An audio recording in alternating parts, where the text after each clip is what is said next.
रिया, काय झालं? काही नाही बाप्पा, निरोपाची वेळ झाली ना. जावं तर लागेल ना. आई वडील वाट बघताय.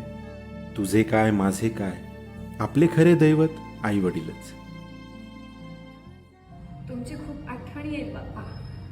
अरे बाळा, हा माझा उत्सव होता, म्हणून मी तुमच्या घरी आणि मंडळात पाहुणा म्हणून आलो होतो. पाहुणा म्हणून जातोय, पण तुमचा मित्र म्हणून आहे ना नेहमी सोबत. तुमच्या आजूबाजूला, प्रत्येक माणसात, निसर्गात, तुमच्या मनात. बास आता, रडू नको. तुला त्रास होईल आणि मग मला पण त्रास होईल. शांत हो. निरोप असा रडून द्यायचा नसतो.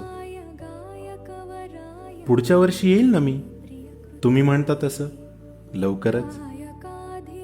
ऐक, प्रेम तुमचे माझ्या मनात आहे तिथेच आहे. पाहुणा म्हणून जातोय, बाकी मी इथेच आहे. गौरी हृदय